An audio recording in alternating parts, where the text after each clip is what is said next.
Close your eyes. You're about to step through a door that hasn't been opened in 2,000 years. The year is approximately 20 AD. The place? A limestone hillside in Lower Galilee. The village? Nazareth. Population, maybe 400 souls. The house you're entering isn't what you've imagined. It's carved into the rock itself, part cave, part construction. And the family inside? A tecton, a builder, his wife, and a son somewhere in his 20s. What did it smell like in that house? What sounds woke them before dawn? What did the carpenter's son see when he looked down at his own calloused hands? Today, we're walking inside. Before we step back in time, let me show you how we know what we know.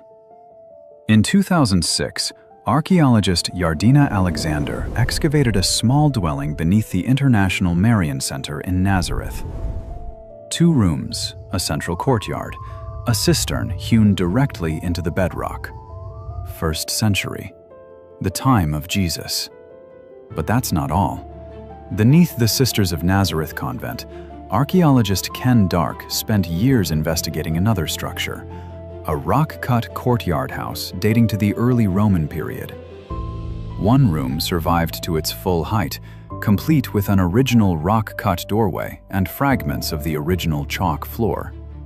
The site was later venerated by Byzantine and Crusader Christians, suggesting a long tradition associating this specific house with the Holy Family. These aren't guesses. These are excavated homes from Jesus' Nazareth. And they look nothing like what most of us have imagined. Forget the wooden cabin from Sunday school illustrations. Forget the freestanding brick house. Nazareth homes were partially carved into the limestone hillside.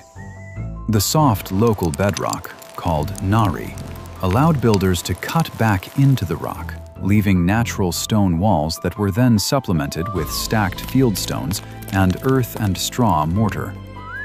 Nazareth itself was small, maybe 50 houses spread across 4 acres, but it wasn't isolated. The city of Sepphoris, which the historian Josephus called the ornament of Galilee, was just a 1-hour walk away, a major Greco-Roman center. Banks, markets, theaters, construction projects. We'll come back to that. For now, we're going to walk through a single day in this house, from the moment Jesus opened his eyes at dawn to the stars over the rooftop at night. Every detail grounded in archaeology, every moment bringing you closer to the life he actually lived. Let's begin where every day began, before sunrise, in a room carved from stone. The first thing you notice is the darkness. It's nearly total. The room has windows, but they're narrow slits cut high on the wall, what archaeologists call Egyptian style.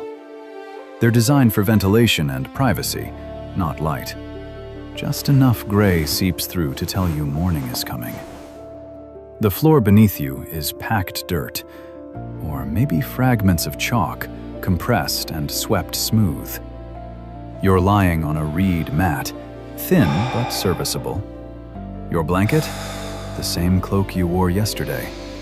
The same one you'll wear today. In 1st century Galilee, your outer garment served double duty. The Torah even protected this practice. A creditor couldn't keep a poor man's cloak overnight because he needed it to sleep. There are no beds, not as we understand them. The family sleeps on mats spread across the floor, often in the same room. The space is small. The ceiling is low, timber beams supporting the flat roof above. The walls are a patchwork, natural bedrock where the room was carved into the hillside, field stones stacked with mud mortar where the rock gave way. The air smells of earth and stone. And smoke. Last night's olive oil lamp left a residue that clings to everything. These lamps were small. You could hold one in your palm, and they produced more smoke than light. A single flame flickering in a clay dish. That was illumination. At the Sisters of Nazareth site, archaeologists found one room that survived to its full original height. The rock-cut doorway is still visible. Fragments of the chalk floor remain. Stand in that space today, and you're standing where a first-century family woke up. Now, imagine it 2,000 years ago. A young man stirs on his mat. His cloak is wrapped around him against the morning chill. The room is cool. The limestone walls hold the night's cold. He rises in near darkness and prepares for the day. This is where Luke 2:51 happened. He went down to Nazareth with them and was obedient to them. Not in grand halls, not in places of honor, in a dark room carved from rock, where obedience meant rising before dawn to work. But no one stayed inside for long. As soon as the light was sufficient, life moved to one place, the heart of every Nazareth home. Step through the doorway and everything changes. The courtyard is open to the sky. Finally, light. Finally, air. The interior rooms were for sleeping and storage. This is where life actually happened. The first sound you hear is grinding, the rhythmic scrape of stone against stone. A woman, perhaps Mary, is at the handmill crushing barley into flour. This sound was the alarm clock of the ancient world. It started before sunrise and continued until there was enough flour for the day's bread. Every day, no exceptions. Bread didn't keep, and bread was survival. Look around. The courtyard floor is packed earth or rough stone paving. Against one wall sits a domed clay oven called a tabun. Nearby, pottery jars hold grain, oil, and dried legumes. Reed baskets hang from wooden pegs, keeping food safe from pests. A goat might be tethered in the corner. Chickens scratch in the dust. And in the center, or cut into the bedrock at the edge, is the cistern. This is the most critical infrastructure in the house. A bell-shaped well, hewn at least 3 meters deep into the limestone. It collected winter rain runoff channeled from the flat roof through stone gutters. Before the water entered the main cistern, it passed through a sedimentation basin where silt and debris could settle. The cistern walls were lined with hydraulic plaster, a sophisticated mixture of lime, ash, and crushed pottery to prevent a single drop from seeping into the rock. Water wasn't piped in. There was no faucet. Every drop that family drank, cooked with, or cleaned with came from rain they had captured and stored. The cistern at the International Marian Center site shows exactly this design. When archaeologists excavated it, they found the engineering of people who understood that water meant life. The courtyard was also where women spent most of their waking hours. Fetching water from the village well in the early morning, grinding grain, baking bread in the tabun, fueled by dried animal dung or olive pulp, spinning thread, weaving cloth, sometimes up on the roof where the light was better, caring for children, maintaining the ritual purity of the household according to Jewish law. The sounds of the courtyard, grinding, children, animals, conversation drifting from neighboring homes. The smells, baking bread, smoke, olive oil, the sharp tang of dung fuel.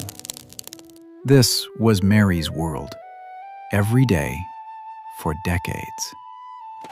But the courtyard wasn't where Jesus spent most of his waking hours. What he did for a living, and where he did it, will change how you picture him forever. For 2,000 years, we've called him the carpenter's son. We picture a wood shop, sawdust on the floor, furniture taking shape, wooden beams and joinery. But that's an English translation problem. The Greek word used in Matthew 13:55 and Mark 6:3 is tekton.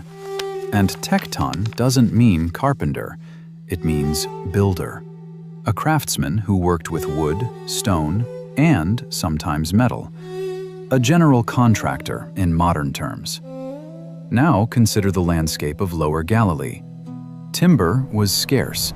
The hills were rocky, not forested. But limestone? Limestone was everywhere. The same soft Nari bedrock that let families carve their homes into hillsides also provided the raw material for construction. Scholars estimate that 9 out of 10 projects for a Galilean tekton involved stone, not wood. Chiseling blocks, squaring corners, stacking walls, building homes, walls, and public structures. Jesus wasn't primarily a woodworker. He was a stonemason and builder. Picture the workspace. Not a tidy shop, but a construction site. Stone blocks in various stages of shaping, iron chisels and bronze tools laid out on a low Roman-style workbench. Craftsmen in this period often sat while working. Limestone dust hangs in the air, catching the morning light. The sound of iron striking stone echoes off the hills. The tools were precious. Iron was expensive. A tekton's toolkit, adze, chisel, mallet, handsaw, plumb line, bow drill, was often passed from father to son. These weren't just implements. They were family heirlooms. And there was plenty of work. Sepphoris, the ornament of Galilee, sat just 4 miles from Nazareth, about an hour's walk. When Herod Antipas began rebuilding it as his capital around 4 BCE, he launched one of the largest construction projects in the region. A forum, paved streets, public buildings, a theater. Jesus grew up during this construction boom. He and Joseph almost certainly walked to Sepphoris for work. There they would have encountered Roman officials, Greek merchants, laborers from across the Mediterranean. The cosmopolitan world brushed against the village every day. This changes everything about how we read the Gospels. When Jesus said, "Everyone who hears these words of mine and puts them into practice is like a wise man who built his house on the rock," that wasn't poetry. That was professional vocabulary. He knew exactly what it meant to build on rock versus sand. He had done both. When the Psalms declared, "The stone the builders rejected has become the cornerstone," Jesus heard that as insider language. The builders, the tektons, his people, his trade. What did Jesus see when he looked at his hands? Calluses, not from splinters, from gripping stone. Cuts from chisels, dust ground into the creases of his palms. The hands of a builder. Take a moment to picture it. Stone dust, calloused hands. The Son of God, building homes for ordinary families. The same hands that would be nailed to a cross first learned to shape stone and wood for other people's houses. By midday, the sun was high. The heavy work paused, and the family gathered for what mattered most in every Jewish home. There is no table. There are no chairs. A reed mat is spread on the courtyard floor. The family gathers around a single clay dish set in the center, lentil stew, seasoned with salt, onion, and garlic. Beside it, flatbread torn into pieces, a clay cup of wine mixed with water, maybe some olives, dried figs for sweetness. This is a meal in 1st century Nazareth. The foundation of every meal was what historians call the Mediterranean triad: bread, wine, and olive oil. But bread dominated everything. Scholars estimate that 50 to 70% of an ordinary person's daily calories came from bread alone. In Hebrew and Aramaic, the phrase "to eat bread" was synonymous with to have a meal. Most Galilean bread was made from barley, dense, slightly bitter, the grain of the poor. Wheat bread was a luxury for special occasions. The bread was baked fresh every morning in the courtyard taboon because it didn't keep. Beyond bread, the diet was simple. Legumes like lentils and chickpeas appeared in stews and dips. Vegetables included cabbage, leeks, and wild greens. Fruits, figs, dates, grapes, were often dried for year-round preservation. Dairy came from goats and sheep. Milk, cheese, butter, available mostly in spring and summer. Fish from the Sea of Galilee was common, especially on the Sabbath. But meat? Meat was rare. Goat, mutton, or chicken appeared on the table only for festivals and sacrificial celebrations. The rest of the year, protein came from legumes and occasional fish. Bone analysis from the region confirms what the archaeology suggests. Inhabitants consumed a low-protein, plant-heavy diet. Meals happened twice a day. A light midday meal, a larger communal meal in the evening.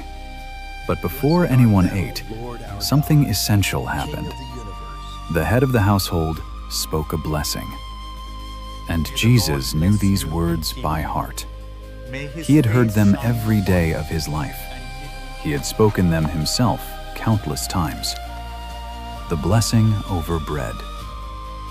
Baruch atah Adonai Eloheinu, melech haolam, hamotzi lechem min haaretz. Blessed are you, Lord our God, King of the universe, who brings forth bread from the earth. After the meal, a longer prayer, the Birkat Hamazon, the grace after meals, gave thanks for the food and the land. Every meal was a small act of worship. Every blessing was a reminder. The bread comes from God. When Jesus taught his disciples to pray, "Give us this day our daily bread," he wasn't being poetic. He was being literal. Bread was survival. Bread was the meal. And bread came from God. And when, at the Last Supper, Jesus took bread, gave thanks, broke it, and gave it to his disciples, he was doing something he had done thousands of times before. The Last Supper wasn't a new ritual. It was the transformation of a lifelong practice. Every meal of his life had prepared him for that moment. We've seen what Jesus ate, but there's one more place we haven't gone. The place where he slept, prayed, and watched the stars. As the sun begins to set, the family doesn't retreat to those dark interior rooms. They go up. The roof of a Nazareth house was flat, and it was a living space. Construction was straightforward but effective. Timber beams, usually sycamore or cypress, were laid across the walls about 2 meters apart. Overlapping mats of natural cane rested on the beams.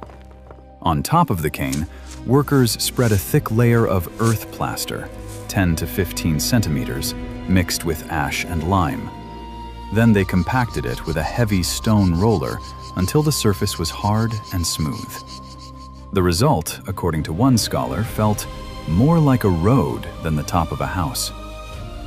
A low parapet wall ran around the edge, required by Torah law in Deuteronomy 22:8 to prevent falls. People spent significant time on their roofs. The danger was real, and the uses were many. Drying food, figs, grapes, grain spread in the sun. Working, spinning thread, weaving cloth, taking advantage of the light that the interior rooms lacked. Sleeping. During the hot summer months, the roof was the coolest place to rest. And praying. When you needed solitude, you went up. The interior rooms were cramped, dark, and shared. The roof offered sky, breeze, silence, a place to be alone with God. As evening falls, imagine the scene. The sky shifts from blue to purple to black. Stars appear one by one, then by thousands. No light pollution, no electricity, just the ancient heavens in their full glory. The glow of oil lamps flickers in neighboring courtyards below. On the distant horizon, the lights of Sepphoris. Crickets sing. Voices carry on the still air. Perhaps from another rooftop, you hear the words of the Shema being recited. Shema Yisrael, Adonai Eloheinu, Adonai Echad. Hear, O Israel, the Lord our God, the Lord is one. This was the central prayer of Judaism, commanded in Deuteronomy 6. These commandments that I give you today are to be on your hearts. Talk about them when you sit at home, and when you walk along the road, when you lie down, and when you get up. When you lie down, when you get up, every evening, every morning, for a lifetime. Jesus prayed these words on this rooftop, under these stars. In Acts 10, we read that Peter went up on the roof to pray. This wasn't unusual. This was normal. The roof was where you met God. Picture it. The day is done. The village is quiet. And on a rooftop in Nazareth, the Son of God looks up at the heavens his own hands made and prays. Hear, O Israel, the Lord our God, the Lord is one. And then, once a week, everything stopped. All the rhythms paused. Time itself became holy. Friday. The sun touches the western hills, and the world changes. Oil lamps are lit, more than usual, marking the sacred time. The family gathers in the courtyard. Best clothes, clean mats, a meal better than any other night of the week. Perhaps fish from the Sea of Galilee, vegetables prepared with extra care. The Sabbath has arrived. From this moment until Saturday at sunset, all work ceases completely.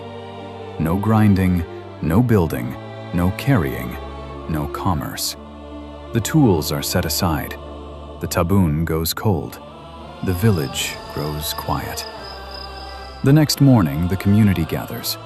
In larger towns, they met in formal synagogue buildings. In small villages like first-century Nazareth, before such structures were built, gatherings likely happened in the largest available room, perhaps a home, perhaps an open space. The Torah is read aloud in Hebrew, then explained in Aramaic so everyone understands. Prayers are recited. The Shema is spoken in unison. Community matters are discussed. This is more than a religious service. It's the heartbeat of the village. Luke 4:16 tells us, "He went to Nazareth, where he had been brought up, and on the Sabbath day he went into the synagogue, as was his custom." As was his custom. This wasn't new when Jesus' ministry began. He had done this every Sabbath of his life. The Torah readings weren't unfamiliar. The prayers weren't strange. The synagogue was home. There's one more detail the archaeology reveals. Excavations in Nazareth homes have uncovered limestone vessels, cups, bowls, storage jars made of chalk stone rather than clay. Why limestone? Under Jewish law, stone could not become ritually unclean. If a pottery vessel touched something impure, it had to be destroyed. But stone was immune. It could be washed and reused without concern. The presence of these limestone vessels tells us something important. The families of Nazareth weren't just poor, they were devout. They went out of their way, and likely paid more, to maintain ritual purity in their homes. This was intentional religious practice. This was a community that took the Torah seriously. In a house carved from stone, a family kept the laws written in stone. and God Himself sat at their table. Now, step back. Look at everything we've seen. The dark room at dawn, the reed mat on the packed dirt floor, the cloak for a blanket, the courtyard coming to life, the grinding of grain, the splash of water from the cistern, the construction site, stone dust in the air, the ring of iron on rock, calloused hands shaping blocks for someone else's home, the shared meal, the torn bread, the blessing spoken. Blessed are you, Lord our God, King of the universe, who brings forth bread from the earth. The rooftop under the stars, the Shema on his lips. Hear, O Israel. The Sabbath rest, the synagogue gathering, the limestone vessels carefully chosen. All of it. One life, one place, one man. This is where God chose to live. Not a palace, not a temple. A house carved into a hillside, in a village most people had never heard of. He woke up on a dirt floor. He drank rainwater from a cistern his family had carved by hand. He shaped stone until his hands bled. He prayed the same prayers every Jewish child prayed. He was one of them. He was one of us. This is the incarnation. Not an idea, not a doctrine, a life. When Jesus said, "I am the bread of life," He had spent decades breaking bread in a house where bread was survival. When He said, "I am the living water," He had drawn water from a cistern, watched the rains fill it, known what thirst meant. When He said, "I am the light of the world," He had grown up in rooms so dark that a single oil lamp was precious. The parables weren't poetry. They were memory. The seeds and the soil. The stone the builders rejected. The lamp on a stand. The house built on rock. He wasn't reaching for illustrations. He was reaching for home. The Word became flesh, John wrote, and made His dwelling among us. Made His dwelling. Pitched His tent. Moved into the neighborhood. Into a house carved from stone. Into a life of bread and labor and prayer and rest. He made Himself nothing, Paul wrote, taking the very nature of a servant, being made in human likeness. Human likeness. This likeness. This life. This house. The next time you read the Gospels, remember this house. Remember the limestone walls, the olive oil smoke curling toward the ceiling, the flat roof under the stars, the calluses on His hands. Jesus didn't hover above human life. He entered it completely. The dust, the work, the prayers, the bread. And that means He understands yours. Your ordinary days.